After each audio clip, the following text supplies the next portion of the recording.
Brasil Logística e Transportes. Oferecimento Scania, a marca que você quer. ABCR, rodovias bem conservadas diminuem custos e encurtam distâncias.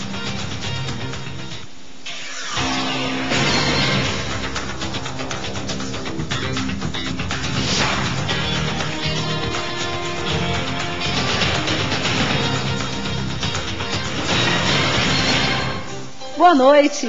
Amanhã é o Dia Mundial da Água e o nosso programa hoje é especial sobre a logística da água, o desafio do abastecimento de água potável na mega metrópole São Paulo.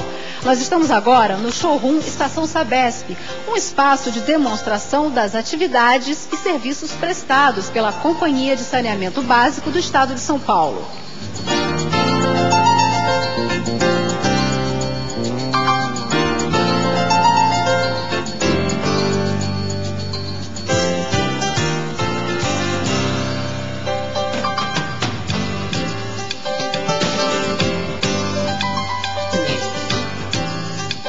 Para entendermos a logística da água, precisamos conhecer as fases de captação, tratamento e distribuição. Neste caso, do sistema Cantareira, que abastece 50% da região metropolitana de São Paulo.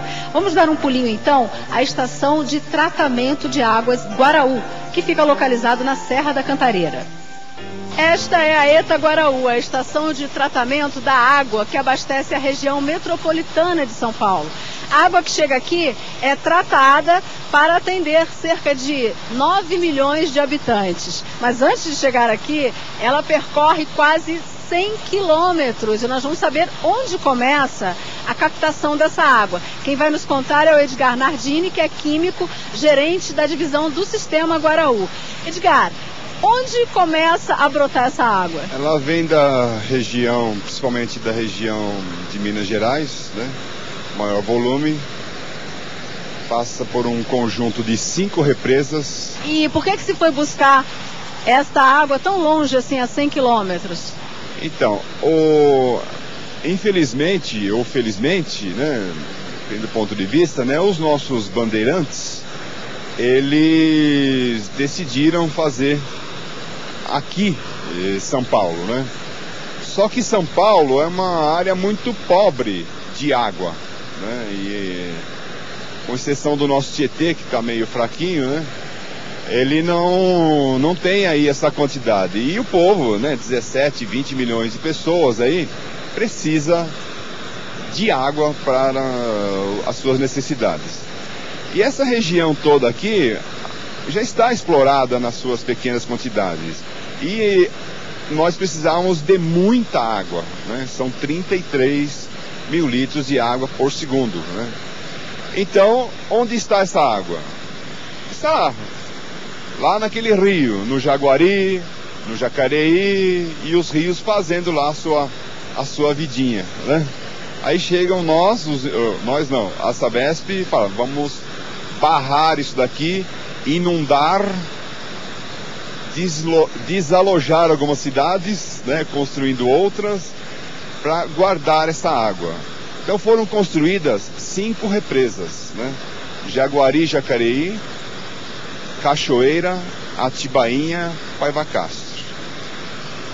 E entre estas represas foram construídos túneis, né? Ele tem uma seção, né, de aproximadamente 20 metros quadrados e uma extensão média aí de 5, 6 quilômetros cada um, né, entre uma e outra represa. Estrategicamente, dentro do projeto de engenharia, né, o projetista ele olhou lá aquele desenho e falou, não, vamos fazer aqui que o túnel é menor, gasta menos dinheiro, né? Então, essa é a concepção para trazer aquela água de tão longe para aqui, para o nosso dia a dia, para as nossas necessidades. O que foi definido como estratégia nessas obras? Quer dizer, uma boa parte desse caminho, dessa logística dessa água, é por gravidade. Esse foi um favorecimento da própria natureza ou foi necessário, por exemplo, que esses túneis tivessem uma inclinação específica? Como é que você explica isso para nós, Edgar? As duas coisas, né? Por sorte, né? por ser uma região serrana, né, de muita serra, né, a Serra da Mantiqueira, a Serra da Cantareira, né? Então ficou mais fácil você fazer a represa, porque já tinha uma barreira, uma bacia natural, né? Com isso daí você soma a criatividade da engenharia com o túnel, com o declive, que tem toda uma técnica para usar única e exclusivamente da gravidade. Até aqui em Mariporã, em Paiva Castro, porque aí tem a Serra da Cantareira, que vai a 120 metros de altura, onde essas elevatórias vencem esse último obstáculo. Então essa estação elevatória, ela foi criada propositalmente. Por exemplo, eu estou pensando assim, o túnel não poderia passar por dentro de algum trecho da serra sem necessidade de elevação? Por que essa necessidade de elevação? Tá. Poderia, inclusive o projeto até inicial, a primeira concepção, né, quando estávamos elocubrando como que seria feito, né? Você vê que nós estamos aqui a uns 5, 6 metros acima da ETA. Então ela seria construída aqui, nesse nível. Porque aí não haveria a elevatória Santinês, mas aí dava um nível de uma outra represa bem anterior. Só que com isso a vazão seria menor. Não teríamos os 33 mil litros por segundo. E quando estavam se concebendo o sistema, eles já estavam olhando assim, lá em 2000 e qualquer coisa, a metrópole estará mais ou menos desse tamanho, né? Então falaram, não, então vamos fazer elevatório e fazer o Guaraú mais embaixo e tal, para poder aproveitar todo esse volume de água. A elevatória de Santinês, você chega lá no local, pega um elevador, desce o equivalente a 20 andares, né? Então você lá no fundo, lá no meio da rocha, lá tem 4 bombas. Essas bombas estão a 20 metros abaixo do nível da represa lá de Mariporã, que é Paiva Castro. Então, são 4 bombas que operam 3, porque uma é sempre reserva, né? Você tem que ter uma reserva de base.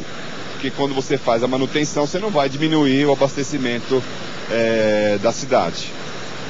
Então essa bomba ela recalca, vence a serra para mandar para cá. O reservatório de Águas Claras é um reservatório menor, ele tem uma autonomia aí de cerca de 3 horas, né?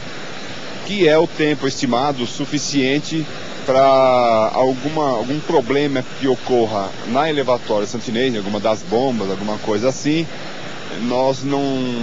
que não seja necessário nós cortarmos a vazão e prejudicar a população. É um pulmão, né, para o abastecimento. E a partir de lá? De lá, novamente, um outro túnel, né, como eu disse, de cerca de 5, 6 quilômetros. Aqui tem 4.800 e poucos metros, né, 20 metros quadrados, bem cortando toda a serra. Daqui, desse nível, ela está 20 metros acima de onde nós estamos, então também desce por gravidade, e essas válvulas, onde nós controlamos mais ou menos em função da demanda da população, da cidade, do consumo. É possível dizer quanto tempo a água leva para percorrer todo esse caminho até chegar às nossas casas? Se pegasse uma molécula de água e ela tivesse um RG, né, cada um de nós temos um número, né, uma numeração, um RG. A gente visse o RG daquela molécula que está lá entrando no sistema, lá na bacia do Jaguari. Até ela chegar aqui vai cerca de 3 anos. Para isso, represa. Você guarda a água, né, para poder usar nas entre-safras, nas secas, na estiagem.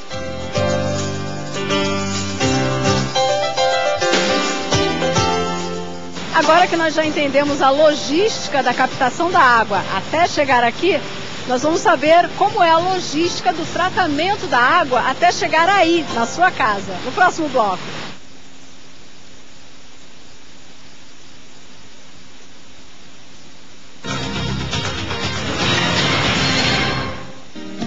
Vida é estrada pra se trilhar, com passos largos se lançar, rumo ao futuro aonde eu eu quero chegar. Confiança e segurança só você pode dar. Scania, firme e forte eu me deixo levar. Scania, sei que posso sempre confiar. Scania, a marca que você quer. A BCR. Rodovias bem conservadas diminuem custos e encurtam distâncias. Bandag, líder mundial em recapagem. Rodobens, soluções integradas em seguros.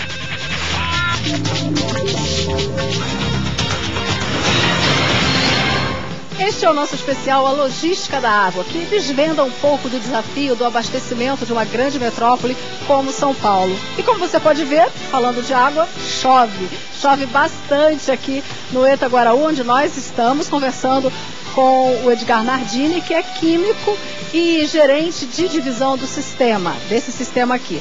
No bloco anterior, Edgar, nós falamos sobre a captação da água, a logística, até ela chegar naquele ponto, no primeiro tanque, onde ela já começa a receber o primeiro tratamento. Antes que você explique o tratamento todo, já que está chovendo, eu queria saber, essa chuva, essa água de chuva que cai diretamente aqui no ETA, é aproveitada? Tem influência sobre o abastecimento de São Paulo? Caiu dentro da nossa cerca, é nosso. Então, dentro dessa bacia, né, tem as serras aqui, tudo que chover aqui dentro, nós aproveitamos essa água, né? O que cair aqui dentro do filtro, dentro do decantador, já está, considere nosso, né? Mas o da bacia também nós captamos, porque tem um rio, né? O rio que originou o nome do Guaraú, o córrego do Guaraú, né? Ele capta toda essa água dessa bacia que cai em um tanque, né? E de um tanque ela é mandada lá para a entrada onde nós estivemos, né? Tinha um tubo lá onde chega essa água. Para nós é interessante que chova lá na cabeceira daqueles reservatórios. Mas nós somos a cabeceira, nós aqui de São Paulo, somos a cabeceira de quem mora lá para frente, né? Na sequência dos rios. Essa chuva é importante para este caminho, essa outra logística a partir daqui, mais para frente. E sobre o tratamento então, Edgar, toda a logística para que essa água chegue à distribuição, que é o passo seguinte que nós vamos acompanhar. Partindo de onde nós estávamos, na chegada da água, recebeu o coagulante, que vai agregar as partículas, formando o floco para poder ser decantado. Como que se dá isso? Então a ETA, ela tem um eixo longitudinal de 830 metros, né? O tamanho dela, por 150 metros. Isso para caber o quê? 6 decantadores. São 6 tanques enormes de 40 mil metros cúbicos cada um. E como que se dá isso? 4 tanques do lado de cá, onde uma caixa distribuidora da vazão que está chegando, do volume de água, manda 22 metros cúbicos para cá. 2 tanques do lado de cá, que manda 11 metros cúbicos. Então 22, 11. Essa distribuição é feita numa caixa que distribui essas vazões. Nos tanques de decantação, esses de 40 mil, a água floculada decanta aquelas partículas, a sujeira que nós queremos retirar. Nós colocamos então o cloro, o flúor, a cal para tirar a acidez da água e filtramos. E após essa filtração, nós não vemos mais essa água. Ela é conduzida por um canal aí de 800, 900 metros aproximadamente, até o reservatório de água tratada, onde daí ela vai para as adutoras e daí para a cidade. São 48 filtros, cada filtro tem 176 metros quadrados e filtra como capacidade em torno de 600 a 800 litros por segundo cada um. Então, o sentido de filtração é de cima para baixo. Nessa passagem por um leite filtrante que é carvão mineral, areia, né? Ele é coado, né? Filtrar, coar, aquele material que não ficou retido no decantador é retido no filtro. A partir do momento que a água vai para essa área subterrânea que nós não a vemos, ainda recebe tratamento? Recebe uma correção de cloro, justamente para garantir uma eventual contaminação no caminho. Uma dosagem de flúor, né, que tem a ver com o aspecto de saúde sanitária e não com tratamento de água. Uma correção de pH para tirar a acidez, para não atacar as nossas tubulações de ferro, de aço em casa. Para realizar todo o processo de tratamento da água e atingir a 100% de potabilidade, muito produto químico é utilizado. E o que eu queria saber do Edgar agora é quanto é utilizado e como vocês armazenam esse produto aqui. Então, nós utilizamos essencialmente o coagulante, o cloro, a cal, o flúor e polímeros, né? Isso tudo dá 100 toneladas por dia, a soma desses produtos químicos. Então eles são armazenados em tanques, em reservatórios, ali por exemplo, né?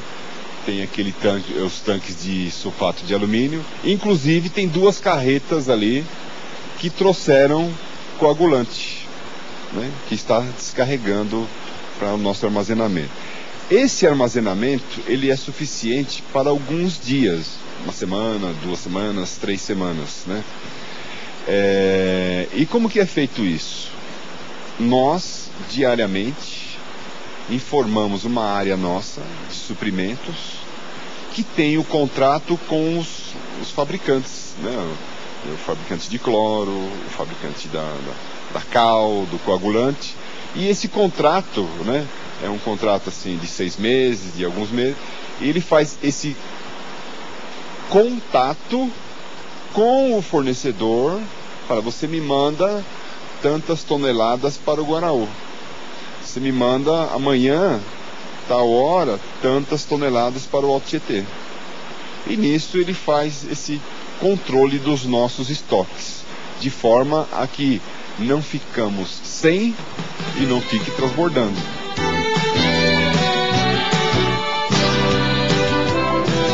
Todo o sistema ETA Guaraú é controlado também aqui nesta sala. E tem tanto equipamento aqui que eu não estou entendendo o que eles estão nos dizendo, mas o Edgar vai nos explicar. O que acontece aqui nesse controle, Edgar? Então, aqui na sala de operação, né, é onde é feito o comando, as alterações, as modificações da planta, do processo de tratamento de água, né? Então, o que essencialmente acontece aqui? O controle da vazão por conta do consumo da população. Então, ali nós temos indicado que está 35,8 metro cúbico por segundo. Então, cada segundo está passando 35.800 e tantos litros por segundo que nós estamos tratando. Aqui, em princípio, mais do que o previsto, que são 33 mil. A vazão média, né, ela é de 33, a concepção, só que acontece o quê? De madrugada, nos finais de semana, no fim de semana prolongado, a vazão é menor. E durante o dia, nos horários de pico, aqueles calor tremendo, a vazão é muito maior, chegando a 37, 38 metros cúbicos por segundo. Também com toda a indústria, todo o comércio funcionando, né, além do que é utilizado nos domicílios. E esses indicadores aqui, eles estão dizendo o quê? Esse indicador tem 2, porque eu preciso de uma margem de segurança muito forte, né? Então eu tenho que ter 2 medidores, porque aqui são, eles medem o nível, 2 níveis, né? Um repetição do outro, né? Do reservatório de água tratada. Então a água que nós tratamos, ela é guardada por um período pequeno, mas por um período, num reservatório. Em função da variação do nível deste reservatório, mais acima, mais abaixo, aqui no caso é de 0 a 4 metros, né? O 0 a 100 dele, 0 a 4 metros. Em função dessa variação é que eu aumento ou diminuo aqui. Quem controla isso daqui, se vai aumentar ou se vai diminuir? né? É o centro de controle. Então o centro de controle ele manda para cá, manda para lá, para aquele bairro, para aquele outro. Aquele lá tá ruim, esse daqui avança. Aquele lá melhorou, esse daqui volta para o estado. Então é bem o que você disse. A logística dessa distribuição para a população é função da disponibilidade de água, do reservatório, dos reservatórios dos bairros e dos sistemas. E isso tudo é feito pelo centro de controle. Edgar, muito obrigada por nos receber aqui no ETA Guaraú.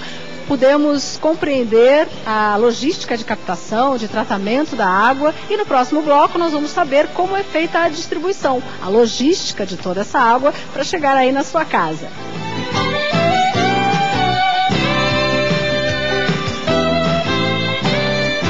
No oferecimento de Gol, linhas aéreas inteligentes.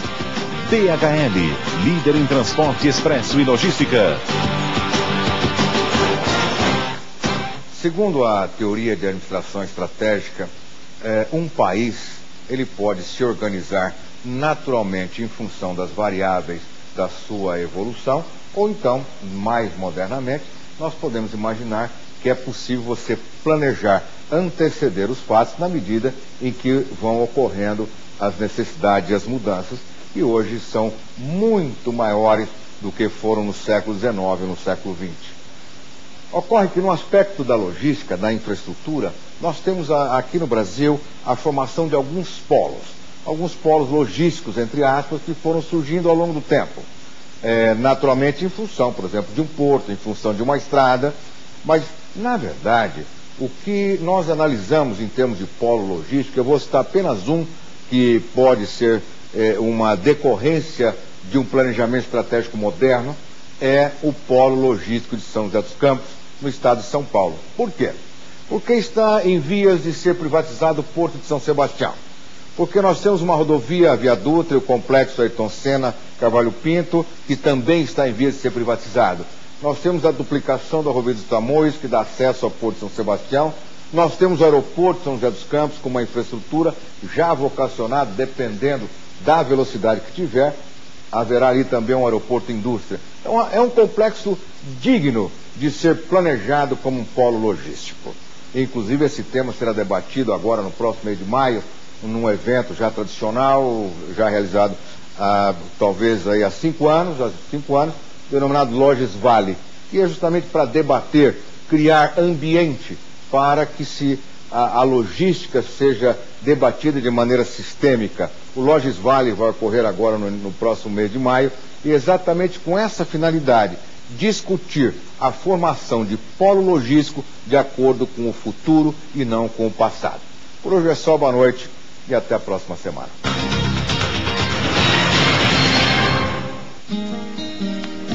Vida é estrada pra se trilhar, com passos largos se lançar, rumo ao futuro aonde eu quero chegar. Confiança e segurança só você pode dar. Firme e forte eu me deixo levar, sei que posso sempre confiar. A marca que você quer. A BCR, rodovias bem conservadas diminuem custos e encurtam distâncias. Vandag, líder mundial em recapagem.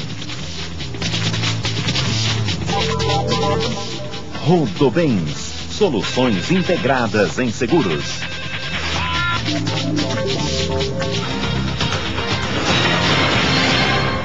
Sobre a logística da água, você acompanhou até agora as fases de captação e tratamento. Mas depois de obtida a água potável, como é que ela chega aí na sua torneira, facinho de ser usada? Quem vai nos explicar essa distribuição é o Amaury Polak, que é gerente do Departamento de Controle de Abastecimento da região metropolitana de São Paulo. Amaury, a gente abre a torneira e a água está lá, mas um longo caminho também é feito, percorrido para que isso aconteça. Isso é a logística da distribuição. Nós temos uma similaridade muito grande com uma fábrica de refrigerantes, bebidas. Nós temos 8 grandes fábricas na região metropolitana de São Paulo. Vocês estiveram na nossa principal, que é a Estação Ferramente Guaraú. responsável por quase a metade da água distribuída para 18 milhões de pessoas.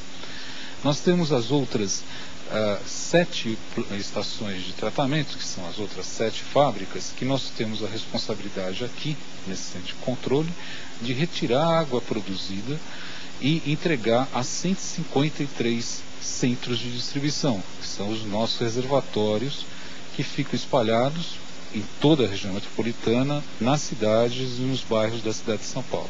Então, nós estamos no Centro de Controle de Operações da Distribuição. A região aqui é central, na cidade de São Paulo, e desses computadores, olha, simples como aqueles que a gente tem em casa, tudo isso é monitorado.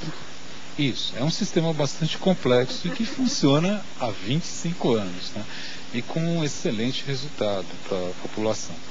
Nós temos hoje, controlados aqui pelo nosso sistema, esses 153 centros de distribuição, temos mais de 5.000 itens de controle que são verificados a cada 30 segundos, e esse sistema, então, através de 1.200 quilômetros de tubulações em toda a região metropolitana de São Paulo, retira a água dessas 8 fábricas nossas e leva até o consumidor final. Essas tubulações são as rotas, como nós poderíamos classificá-las em relação até ao transporte, à logística de outros produtos. Sim, são rotas fixas que não tem como serem desviadas, né? Isso são as tubulações, algumas delas com mais de quase 100 anos de utilização e com tamanhos mais diversos. Nós temos tubulações de 2,5 metros de diâmetro até 400 milímetros de diâmetro, que traz essa água das 8 estações de tratamento até todos os nossos consumidores. Mas, Amaury, em caso de um colapso em algum dos sistemas, como é que a logística entra para solucionar isso, para fazer com que o produto, a água, chegue até o consumidor final? Nós podemos resolver isso em parte, né? Eu posso dar um exemplo como na quase racionamento que nós tivemos no ano passado no sistema Cantareira. Ele chegou praticamente à beira de decretarmos um racionamento. Foi possível reduzir a produção do Cantareira, que ele chega até 33 mil litros por segundo, para 29 mil litros por segundo, fazendo essa transferência dos sistemas vizinhos a ele, que era o caso do Alto Tietê e do Guarapiranga. Assim nós conseguimos evitar, de fato, o colapso do sistema Cantareira, numa situação como essa de racionamento. Agora, na totalidade, é impossível ter uma substituição de algo tão complexo e de um investimento tão vultuoso como é no caso do sistema Cantareira. É impossível substituí-lo totalmente. Então, como exemplo aqui, essa é a tela de operação do nosso sistema de controle, né, do centro de controle da Sabesp. E aqui aparece a estação de tratamento do Guaraú, que vocês tiveram, a nossa principal fábrica, e mostra aqui toda a produção da estação, o nível do reservatório final, né, reservatório final de saída com água tratada. Então, isso mostra o quanto nós temos de água disponível para retirar nesse momento. Tá? E a partir daí, isso é distribuído por várias adutoras, as nossas várias rotas principais de saída da nossa principal fábrica, que é o Guaraú. Pode-se indicar, por exemplo, situações de anormalidade. Então, se ocorrer, por exemplo, um vazamento numa determinada adutora, esse centro de controle atua imediatamente no sentido de fechar uma válvula ou desligar uma bomba, que aí impede a veiculação de água por essa adutora, né? Mostrando uma área que nós temos a interferência, né? Nós podemos atender com outros sistemas. Nós vamos mostrar aqui a área da Avenida Paulista, né? Uma área muito conhecida de todos, em que a água chega da estação do Guaraú por uma elevatória na Consolação, que fica na Rua da Consolação, e sobe até o Espigão da Paulista num reservatório que nós temos na Alameda Santos, que nós chamamos de Vila América. E a partir daí a água é distribuída para todo o Espigão da Paulista. Mas esse reservatório também pode receber água da estação de tratamento do Alto da Boa Vista, que é o sistema Guarapiranga. Então isso é a dualidade de logística de atendimento que nós temos em áreas mais críticas da região metropolitana de São Paulo.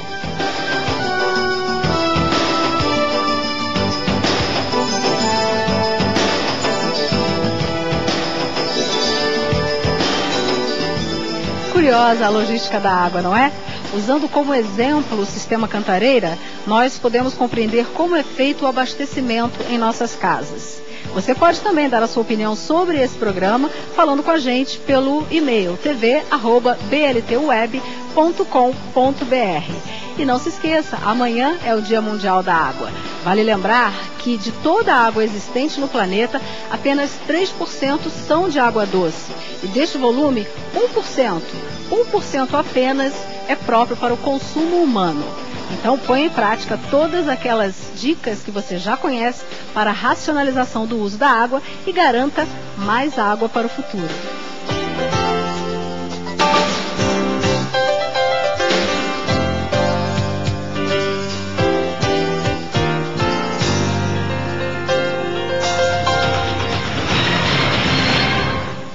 Brasil Logística e Transportes. Oferecimento Scania, a marca que você quer. A BCR, rodovias bem conservadas diminuem custos e encurtam distâncias.